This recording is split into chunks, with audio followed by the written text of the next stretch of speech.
Merhaba, Bitki Günlüğü'me hoş geldiniz sevgili bitki dostları. Bitkilerin dünyasına yaptığımız bu yolculukta her gün yeni bitkilerle tanışabilir, onların pek fazla bilinmeyen hikayelerini benden dinleyebilirsiniz. Dilerseniz hemen yeni bir bitkiyle daha tanışalım.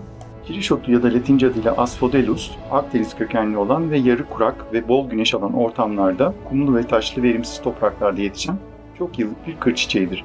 Kirişotun 16 farklı türüne Akdeniz'de kıyı olan bütün ülkelerde rastlanabilir. Hatta Akdeniz park ve bahçelerine daha doğal bir hava vermesi için süs bitkisi olarak yetiştirildiği de görülebilir. Kirişotu, Yunan ve Roma medeniyetlerinden bu yana bilinen birçok şiire, efsane ve söylenceye konu edilen meşhur bitkilerdendir. Dilimizde gün güzeli adıyla da tanınır. Kiriş adı ise dilimize Farsçadan girmiştir. Uzun dar yaprakları bitkinin tabanında bir rozet oluşturur. Yıldız biçimli ve altı taç yapraklı narin çiçekleri beyaz ya da pembe renkli olup orta kısımları sarı ya da turuncudur. Kirişotu çiçeklerini uzun bir sapın üzerinde oluşturur ve böcekler sayesinde onları tozlaştırır. Bu çiçekler geçtiğinde ise kapsül benzeri tohum keselerine dönüşürler. Kirişotu zehirli olmadığı halde acımsı bir tadı olduğu için çiftlik hayvanları tarafından tüketilmez.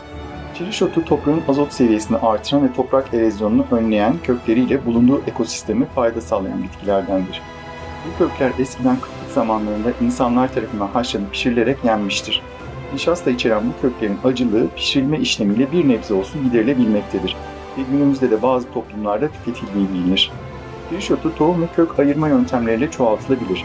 Tohumdan üretilecekse tohumlarının bir süre suda bekletilmesi önerilir.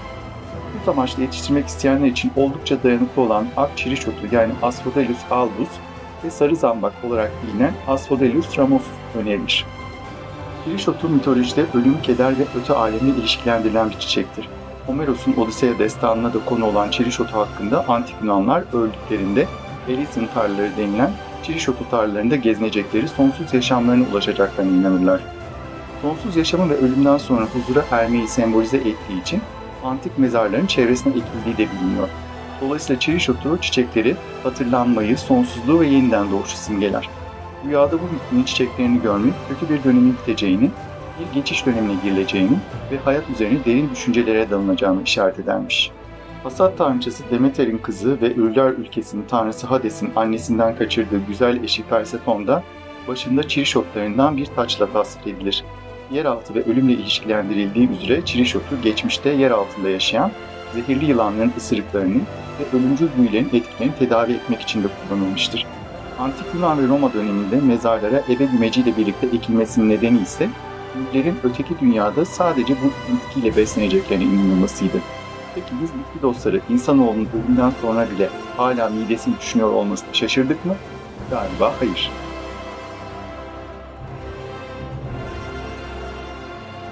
İzlediğiniz için teşekkürler.